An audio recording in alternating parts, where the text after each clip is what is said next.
Salut à tous! J'ai eu envie de faire une seconde vidéo sur comment s'organiser quand on a des intolérances alimentaires. Vous savez que je suis intolérante au gluten et au lactose.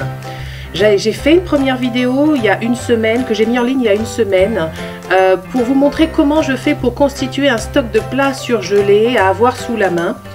Une fois tous les 15 jours, une fois tous les mois, voilà, je fais de la grosse cuisine en gros pour avoir sous la main un stock de produits surgelés, parce que c'est vrai que quand on a des allergies, des intolérances, on ne trouve pas de plats tout prêts adaptés, ok, qui conviennent.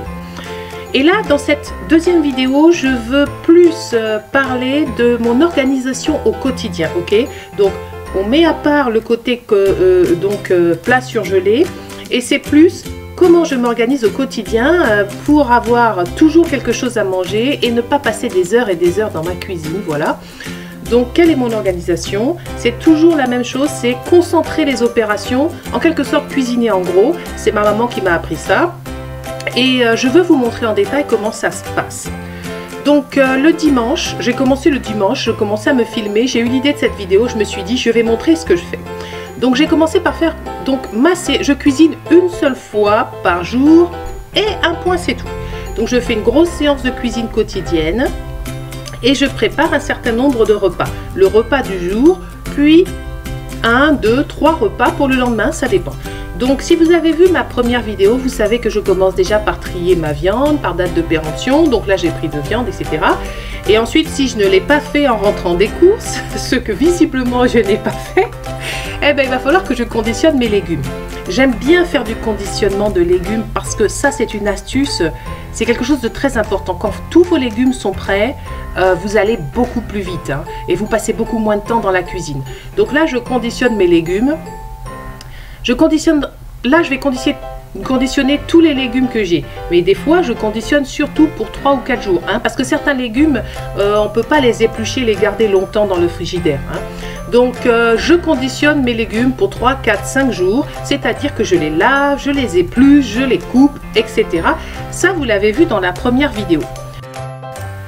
Donc voilà, tout est prêt, j'ai conditionné mes légumes pour 3, 4, 5 jours, même certains une semaine. Ça c'est un kit soupe poire aux pommes de terre, voilà, qui est prêt à l'emploi pour faire ma soupe demain, après-demain ou dans 72 heures. J'ai préparé également, j'ai émincé des oignons pour une semaine et j'ai préparé mon gingembre épluché, etc. pour la semaine. Ensuite j'ai fait un certain nombre de repas à l'avance. D'abord le repas du soir, la blanquette de veau dans laquelle je verse les poireaux. Et puis j'ai préparé dans la casserole où je verse les pommes de terre et les carottes, c'est du bœuf façon bourguignon on va dire, hein, qui va mijoter et que je mangerai en fait pour le dîner du lendemain. Avec la blanquette de veau, je fais du riz pour le soir même et puis je prépare également le déjeuner du lendemain à la vapeur, des pommes de terre et des œufs durs et je vais faire une salade pour le déjeuner du lendemain avec une salade de fruits que je vais préparer plus tard comme vous allez le voir. Donc je prépare tout à l'avance. Donc à l'écran vous voyez qu'en 50 minutes j'ai quand même préparé pas mal de repas à l'avance et en plus j'ai fait du conditionnement de légumes. Donc c'est efficace, hein, il y a du rendement.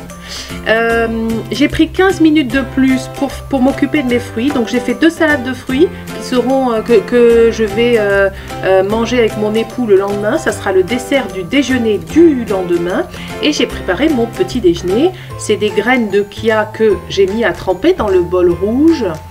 Voilà, parce que bon, moi je fais tremper mes graines. Et puis dans le bocal, le parfait, je vais faire un smoothie. Dedans, il y a de la banane, de la poire et du gingembre. Voilà. Donc préparer, éplucher et préparer mes fruits, ça m'a pris une quinzaine de minutes. Voilà.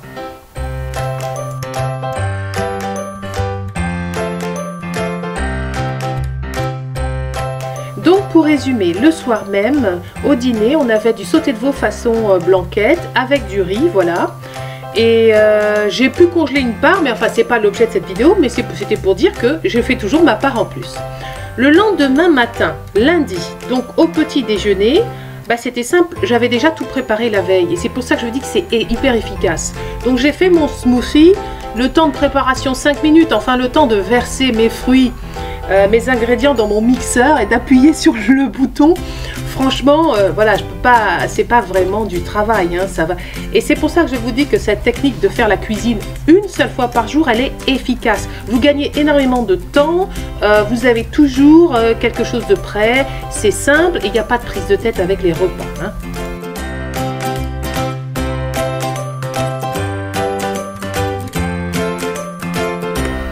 À midi, rebelote, simplissime, mon repas est déjà prêt.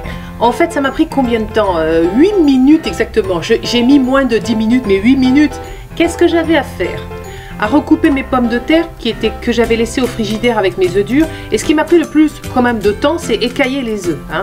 Donc faire une petite vinaigrette, ajouter les tomates, l'oignon et tout ça était déjà coupé. Tout ça était déjà prêt, la salade de fruits. Donc en moins de 8 minutes, j'avais un repas pour 2 personnes, équilibré, sans gluten et sans lait, pour le déjeuner. Voilà.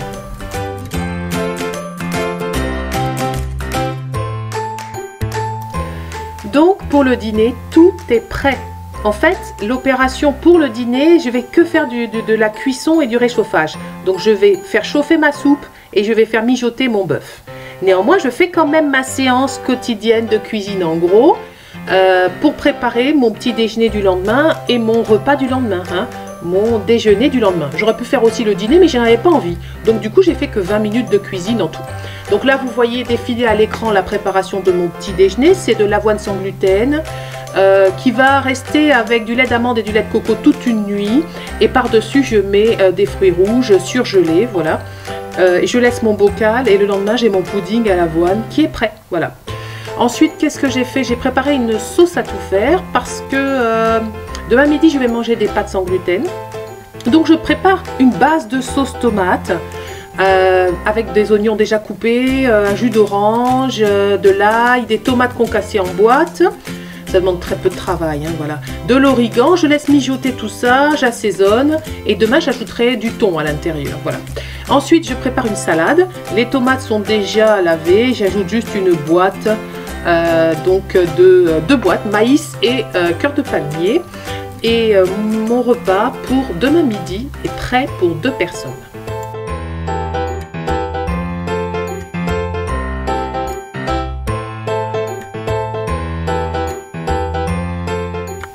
Ok, donc le lendemain au petit déjeuner, mon pudding d'avoine aux fruits rouges est prêt et le temps de préparation donc est nul, voilà.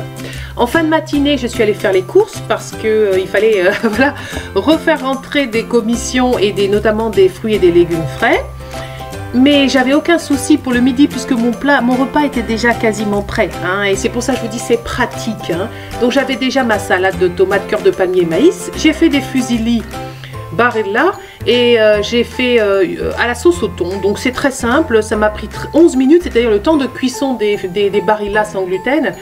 Et pour la sauce, qu'est-ce que j'ai fait? J'ai pris une boîte de thon naturel que j'ai fait sécher dans de l'huile d'olive. J'ai ajouté ma sauce à tomate à tout faire et voilà, j'avais une bonne et belle sauce au thon. C'était mon repas pour le déjeuner, donc du midi.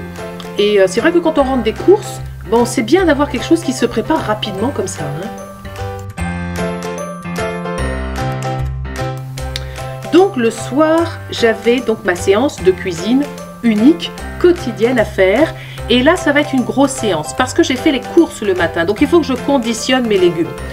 Je ne vais pas conditionner tous les légumes que j'ai achetés, hein. Comme je l'ai déjà dit, je vais conditionner 80% des légumes qui vont me servir dans les 4-5 jours, hein, parce qu'il y a des légumes qu'on ne peut pas éplucher trop à l'avance.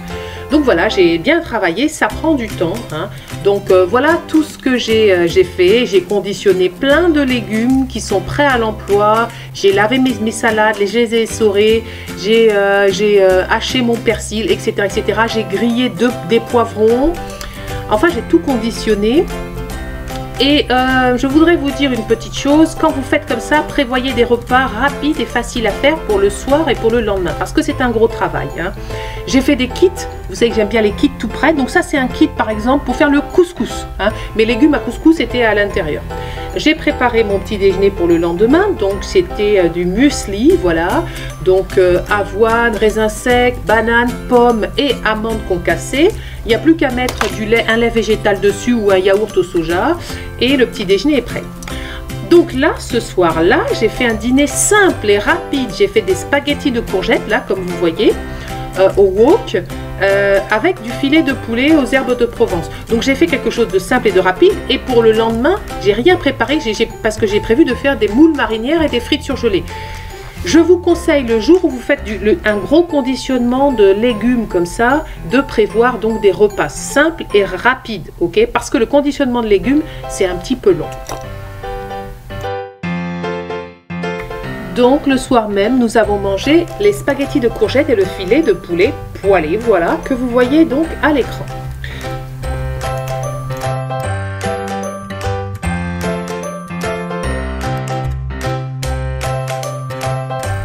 Le lendemain matin, au petit déjeuner, j'ai mangé mon muesli avec du lait d'amande, sans temps de préparation nul, ok? À midi, les moules marinières et les frites. Bon, le temps de préparation, j'ai prévu ça parce que c'était rapide, hein. 15 minutes, les moules marinières, c'est 6 à 9 minutes à feu fort, et j'ai pris des frites surgelées, ok? J'ai mis les à côté optionnels qui m'ont pris 10 minutes. Qu'est-ce que j'appelle les à côté optionnels? C'est pas de la cuisine, c'est que j'ai fait des petites serviettes comme ça, comme au restaurant chinois, des serviettes parfumées, voilà, pour la fin du repas. Et puis à la fin du repas, je suis allée chercher du vinaigre blanc et je l'ai fait bouillir. J'ai mis quelques huiles essentielles à l'intérieur pour dégager un petit peu les odeurs de moule de la cuisine. Donc ça, c'est les à côté que je rajoute, hein, parce que j'essaye d'être précise sur les temps. Donc en fin d'après-midi, j'ai fait ma séance de cuisine quotidienne. Donc j'ai préparé mes repas. J'ai pas mal travaillé, j'ai même fait le dîner du lendemain, ce qui n'était pas obligatoire. Donc j'ai fait 3 repas salés. Et puis là par exemple, c'est mon petit déjeuner, hein, que j'étais en train de préparer là. Un pudding de Kia au chocolat que vous pouvez voir. Mais j'ai fait pour le soir même un curry de dinde à la patate douce. Pour le lendemain midi, une salade. Et puis un gratin de chou-fleur et de pommes de terre, tout ça cuit à la vapeur avec une petite béchamel à la noix de cajou. Et puis un couscous pour le dîner du lendemain. J'avais de la forme, j'avais du temps, donc je me suis avancée dans ma cuisine pour être tranquille. Donc voilà, on reprend les mêmes, on recommence. Le lendemain, mon petit déjeuner était prêt, donc c'était le pudding de Kia au chocolat avec ma banane, mon kiwi, délicieux soit dit en passant, voilà. Pas de préparation, hein, voilà. Le déjeuner, une vinaigrette à faire et j'ai enfourné mon gratin qui était déjà tout prêt et je l'ai laissé gratiner, autant dire le temps de préparation est inférieur à 3 minutes. Voilà, donc voilà, vous avez compris le principe. Donc l'idée, c'est de concentrer les opérations, cuisiner une seule fois par jour. Vous pouvez cuisiner plusieurs repas à l'avance, ou si vraiment vous n'avez pas le temps, ou si vous êtes paresseux, ou si vous détestez faire la cuisine. Moi, ça m'arrive de cuisiner un seul plat durant cette séance de cuisine quotidienne. Quand par exemple mon époux n'est pas là le lendemain midi, je ne vais pas préparer un plat pour moi le lendemain midi, ok? Donc ce que je fais, c'est que je prépare un plat en quantité suffisante pour faire le dîner et le déjeuner. Si ça ne vous dérange pas de manger 2 fois la même chose, vous pouvez aussi faire ça. Je conçois qu'on puisse être intolérant, avoir des allergies alimentaires et ne pas aimer faire la cuisine. Auquel cas, prenez des surgelés pour aller plus vite. Cuisinez une seule fois par jour en quantité suffisante pour avoir 2 repas sur le même plat, voire 3 repas sur le même plat, hein, pourquoi pas, hein, voilà. Chacun doit adapter à son mode de vie. Mais enfin, je pense qu'il y a de l'idée. En tout cas, cette organisation fonctionne à merveille pour moi et pour ma famille. Et peut-être que pour vous, ça peut aussi vous apporter des idées. Voilà, avec la vidéo donc sur les surgelés, vous avez un petit peu une idée de la façon dont je gère mon régime sans gluten et sans lait. Vous voyez que ça fonctionne bien pour moi, c'est efficace et peut-être que ça vous inspirera des idées pour vous faciliter la vie.